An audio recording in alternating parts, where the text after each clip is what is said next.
I want to welcome you back to the DeLo Show. I am your host, Ryan DeLozier. Warning before we start this episode. This episode you are about to hear contains some extremely graphic details regarding autopsy results and violence.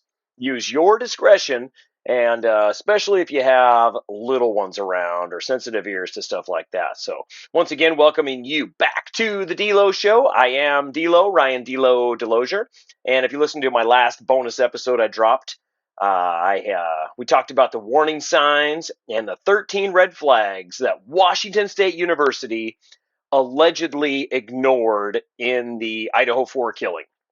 Kind of going back to that and covering some things that go along with that. I really enjoyed this case when it was going on, and I followed a lot of the podcasters that were doing these things, and so I've seen a few things coming out lately. There's been a lot of new articles and some new details, and just with the release of from the details that went along with the case. So going across some things, and we talked about how this tragedy might have been preventable during that one. But today we're going to talk about about the reality of what happened when those warning signs were missed. Yes, about what happened in the incident. So for over 3 years, we've wondered about many of these specifics that happened during this case, and we knew it was bad. I mean, the house, we saw the pictures. If you remember, the foundation was literally bleeding. Yes, it was. It was very gory, very graphic.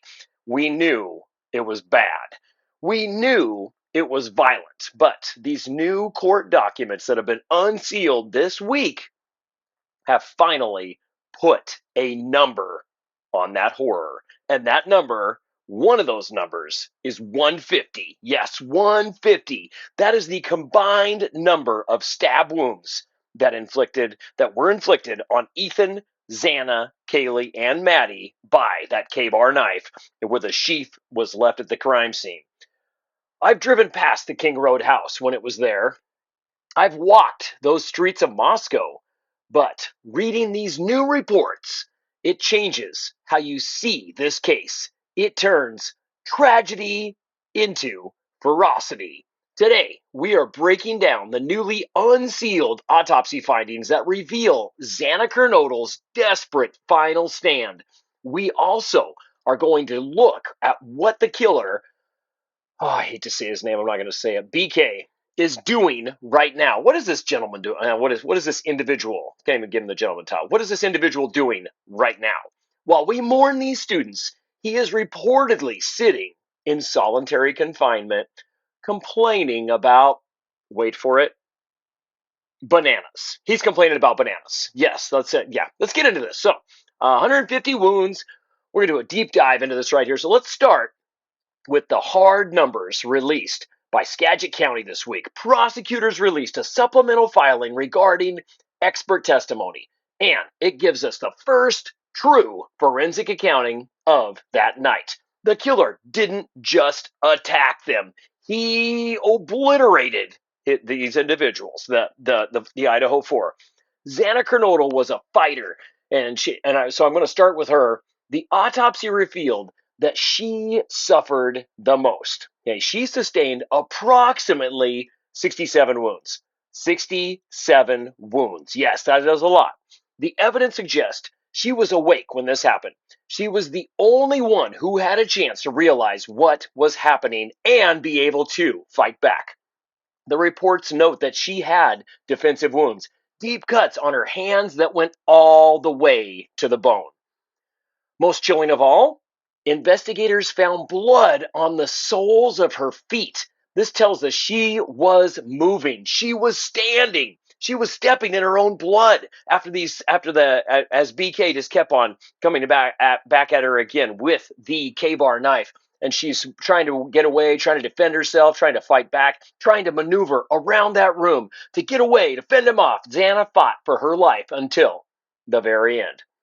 Then we move on to Kaylee and Maddie. Okay, the discovery in the bed up on the 3rd floor. We learned that Kaylee Gonsalves and Madison Mogan were found together in Maddie's bed.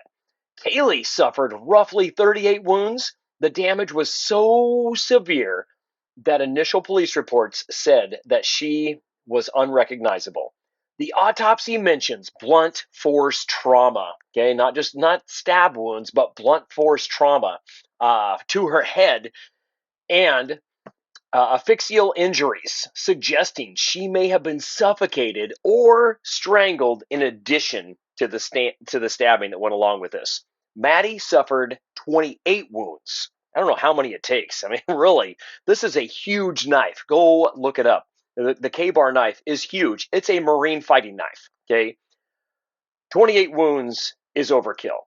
38 wounds is overkill. 67 wounds is overkill. But there is a new disturbing detail about the scene in that third floor bedroom. A defense crime scene expert named Dr. Brent Turvey, he suggests the killer didn't just leave them. He may have posed them. Isn't that set sick and twisted? The killing alleges Kaylee's body was moved from her pillow to be partially on top of Madison, and the comforter was pulled up over them. Think about the psychology of that. It wasn't just a frenzy that went along here. It was calculated. Finally, Ethan Chapin. Okay, Ethan was in the room with Xana. He suffered 17 wounds, and the reports indicate he was likely asleep and really didn't have a chance to fight back, as Xana did. When we hear these numbers, 67, 38, 28, and finally 17, and it puts the 15 minutes the killer spent in the house into a terrifying perspective. That is a level of violence that is hard to comprehend, even for those of us who follow true crime closely. Now, let's pivot here. While the families are reading these horrific autopsy reports, where is Mr. BK? Well, Bryan Kohberger, BK, he is currently in Idaho Maximum Security Institution in Kuna. He's sitting in J Block, and this is considered solitary confinement. He's in his cell 23 hours a day, but he isn't sitting in there quietly. Reports are coming out of that that prison staff are just absolutely fed up with him. They're calling him and I quote, a diva. The complaints since arriving, he has filed complaint after complaint. He claims that other inmates in the prison are yelling threats at him through the air vents. He complained about the quality of the prison food. Oh, is he not getting his special vegan diet? Get this. He specifically filed a complaint about the, and I quote, type of bananas he was being served. Yeah, you heard that right. He murdered 4 people in cold blood. 67 stab wounds, 38 stab wounds, 28 stab wounds, 15 stab wounds, 150 total. And Mr. BK has the nerve to complain about these bananas that he's getting. Anyways. It's gotten so bad that he has allegedly threatened to harm himself if he isn't moved into a different unit. He wants protective custody, but he's already in isolation 23 hours a day. Things are so tense that the Idaho Department of Corrections is reportedly trying to ship him out of state somewhere else. They are, and I quote, aggressively looking for another prison system, maybe a place like Nevada or Arizona, to take him off their hands because he is draining their resources and he is draining their patience. This transfer could happen as soon as next month. It seems even prison hardened guards can't stand being around him. Kind of like what we heard about all the complaints that he had, those 13 complaints when he was at WSU. The guards can't stand him either. With a criminal this notorious, there is always fear. Will he write a book? Will he sell his story? Idaho lawmakers aren't taking any chances. State Senator Tammy Nichols has introduced a bill to update Idaho's The Son of Sam law. Basically, this law ensures that if Kohberger or others like Lori Vallow ever try to sell their story for a book or a movie deal, they cannot keep a dime. That's right, they will not be able to profit on books, movies, etc. They can't make money from interviews or anything like that. The money would go directly to restitution and the victims' families. It's a move to ensure that while he sits in prison complaining about bananas, he never sees a penny from the pain that he has caused. So, bringing it back to where we started in the last episode, kind of swinging around right here, the connection, and then we'll wrap this up.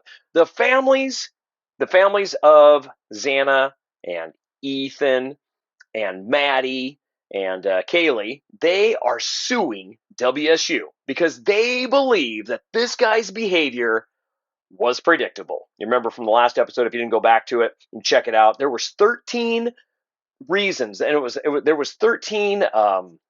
Can't think of the word right now. There was 13 formal complaints that were against Mr. BK. Okay, these stacked up right there as they were going, and these weren't just little things. Like these were formal complaints that were filed beyond just the petty things that I wouldn't even call them petty, but the other things were eventually that lead up to us filing a.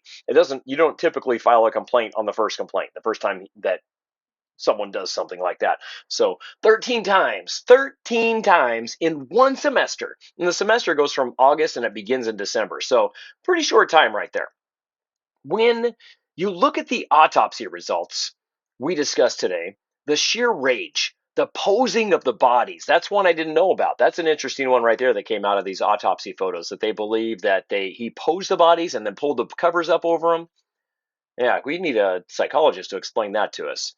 You compare it to the complaints from WSU students who called him, quote, creepy, sexist, and a future predator, the link becomes undeniable. We are seeing the full picture now. We are seeing the warning signs that were ignored. We're seeing the gruesome result, and we see the killer's narcissism continuing even behind bars. I'll keep a close eye on this potential prison transfer as we get close right here. They're talking about moving him in the next month. If he moves, I'll be on that and let you know where he's going, how that's going for him. And it would be nice to hear that, there was stuff going in the beginning when he was in Idaho that the prison guards wanted to make him feel welcome in a prison, kind of the welcome that he deserves. So, and maybe the new prison will make him feel welcome as well, too. If you haven't yet, go back and listen to our previous episode on the WSU lawsuit to get a full backstory on those ignored warnings. And we'll continue going on here. I'll continue kind of cranking these out as well. I'm going to continue with my local stuff that I'm doing in Yakima as well. I want to keep covering a lot of these cases that are going on here. But this is one I just wanted to go down. This has kind of been one I've always been interested in. It's close to home. It's not in Yakima, but it's 200 miles away. And it is just a big nationwide, worldwide. A lot of these articles that I got were out of England. I think I got a few articles that were printed based on this stuff out of Australia. So lots of interesting stuff. And then just from the ones from Pennsylvania, they're posting about it. And Idaho, definitely. Idaho Statesman, and a lot of those are still keeping us updated on this case. It's an important case. I think we need to know. I think it's going to open up. This one will get referenced in the future when we go back. I think especially the IgG technology to the DNA and how they caught up to him. I mean, he was really, I think, without that knife sheath and without, even though BK was a complete weirdo, he was on everyone's radar. People were even questioning whether or not he did it. I just don't know, unless I think other people die after this. I think we have the ability now through IgG technology, through great police work, to be able to prevent serial killers. I think we've got ways now with our technology to be able to make the serial killer a thing of the past. So just because it's too easy for us, it's not easy, but it's difficult, it's expensive. But when 4 people are killed, we will spend those resources. And I hope we do that with some of the cases here in Yakima. I had an episode on that about how we need to protect those, and we need to put the money towards some of our unsolved crimes here as well. So you can go back and check those out. I encourage you to go back and just check out any of my stuff. I like to cover things, and if you like it, go ahead and like it, share it with your friends, let them know what you think. Go ahead and comment, give me the stars, and let people know about this. I hope that you're getting something out of it. I'm going to keep cranking them out, and you can keep listening to them. All right. Thanks for listening.